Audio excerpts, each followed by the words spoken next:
नमस्कार दोस्तों, स्वागत है आपका आर एस की क्लासेस में। हम बात कर रहे थे भारत में कृषि की, जिसके अंतर्गत हमने कई क्रांतियों को पढ़ा और उसके हमने प्रभावों को पढ़ा था। उसी क्रम को हम आगे बढ़ाते हुए बात कर रहे हैं कि भारत में पशुपालन एवं डेयरी विकास। आपको यह भी समझना होगा कि कृषि में पशुपालन को भी रखा जाता है और कृषि के अंतर्गत ही पशुपालन की एक शाखा का अध्ययन किया जाता है और उसको हम पशुपालन कहते हैं। कृषि के अंतर्गत ही पशुपालन की शाखा का अध्ययन किया जा रहा है, जिसमें हम लोग पशुपालन का अध्ययन करते हैं और जिसमें पशुपालन के भोजन, उसके आश्रय और उसके स्वास्थ्य और प्रजनन के अध्ययन को ही हम पशुपालन विज्ञान कहते हैं। यह कृषि का एक बहुत इंपॉर्टेंट पार्ट है। आप जानते हो कि भारत में पशुओं को खूब पाला जाता है, चाहे हम भैंसों की बात करें, चाहे हम गायों की बात करें, चाहे हम ऊंटों की बात करें। तो भारत में जिस प्रकार की विविधता है उस प्रकार से पशुओं को पाला जाता है। राजस्थान में आप देखेंगे तो ऊंटों को पाला जा रहा है। उत्तर भारत में आप देखेंगे तो विशेष रूप से गायों और भैंसों को पाला जा रहा है। दक्षिण भारत में और पूर्वोत्तर भारत में देखेंगे तो आप लोग जो है जान सूगरों को पाला जा रहा है। और विशेष रूप से हम देख रहे हैं कि पशुपालन एक हमारे देश की इकोनॉमी में योगदान देने वाला प्रमुख तत्व है या प्रमुख जो है क्षेत्र है, जिसमें हम लोगों को पशुपालन का भारतीय अर्थव्यवस्था में महत्व देखना पड़ेगा, जिसमें पशुपालन के द्वारा हमारे देश में मांस प्रोडक्ट को देखना है, जिसमें पशुपालन के द्वारा जो डेयरी का विकास हुआ है उसको हम देखेंगे। तो आइए हम बात करते हैं भारत में पशुपालन और डेयरी विकास की। तो पहले आप एक डेफिनेशन समझ लीजिए कि भाई भारत में पशुपालन क्या है। तो पशुपालन कृषि विज्ञान की एक प्रमुख शाखा है, जिसके अंतर्गत भोजन, आश्रय, स्वास्थ्य और प्रजनन, इन सब पर चर्चा की जाती है, इन सब का अध्ययन किया जाता है। कोई कहते हैं ना, जैसे कि पशुपालन के लिए भोजन की आवश्यकता है, चारा फसलें की जाती हैं, एक बहुत इंपॉर्टेंट है। उनके आश्रय के लिए शेल्टर बनाए जाते हैं, जैसे गायों के लिए शेल्टर बना दिए जाते हैं, भैंसों के लिए शेल्टर बनाए, बाड़े बनाए जाते हैं बड़े बड़े। इनके हेल्थ पर अभी आपने कुछ दिन पहले देखा था, अभी भी चल रहा है लिम्पी वायरस जो गायों में फैला है, तो उनके स्वास्थ्य को भी जो है बहुत प्राथमिकता दी जाती है। क्यों? क्योंकि ये डेयरी विकास में योगदान देते हैं और डेयरी प्रोडक्ट हमारे देश में खूब बिकते हैं, जैसे अमूल के उत्पाद।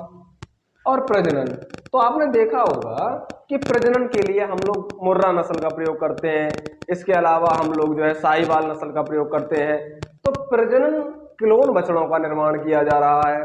तो इस प्रकार से हम देख रहे हैं कि इस पशुपालन के अंतर्गत पशु भोजन का अध्ययन, पशु आश्रय का अध्ययन, पशु स्वास्थ्य का अध्ययन, पशु प्रजनन का अध्ययन, इन सब का अध्ययन किया जाता है।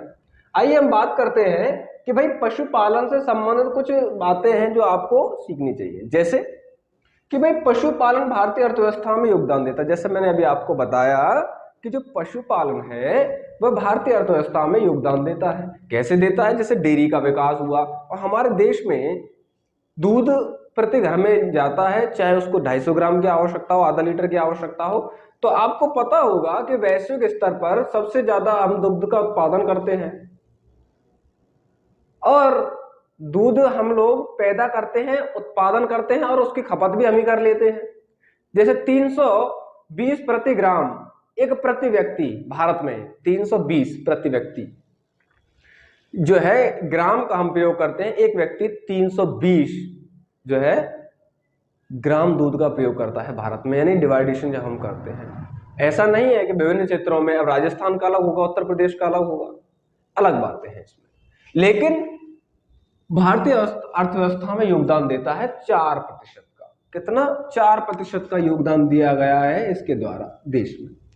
जैसे सहकारी समितियां बनाई गई हैं और चारा समितियां बनाई जाती हैं, दूध समितियां बनाई जाती हैं। ये कहीं ना कहीं हमारे देश में जो है देश की अर्थव्यवस्था में योगदान दे रहे हैं।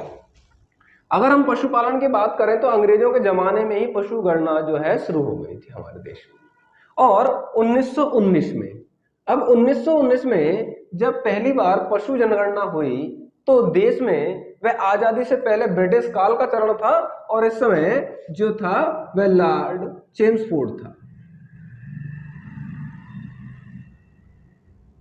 और लॉर्ड चेम्सफोर्ड के कार्यकाल के समय में ही जो है भारत में पहली जनगणना हुई। आपसे बिल्कुल पूछेगा कि देश में पहली पशु जनगणना कब हुई? 1919 में। किसके कार्यकाल में हुई? लॉर्ड जो है चेम्सफोर्ड के कार्यकाल में हुई। और हम देख रहे हैं कि आजादी के बाद 1951 में जो है प्रथम जनगणना हुई। हम लोग जब आजाद हुए तब हमने देखा कि हमारे देश में मानव जनगणना के साथ साथ पशुओं की जनगणना करवाई जानी चाहिए। अगर देखा जाए तो 1951 के बाद लगातार हम पशु जनगणना करवा रहे हैं और प्रत्येक 5 वर्ष के बाद जो है जनगणना करवा रहे हैं, जबकि मानव की जनगणना 10 वर्षों के बाद होती है भारत में और पशुओं की जनगणना 5 वर्ष के बाद होती है। ऐसा क्यों? क्योंकि आप जानते हैं कि पशु प्रजनन की जो संख्या है वो अधिक तीव्र है पुरुषों की अपेक्षा।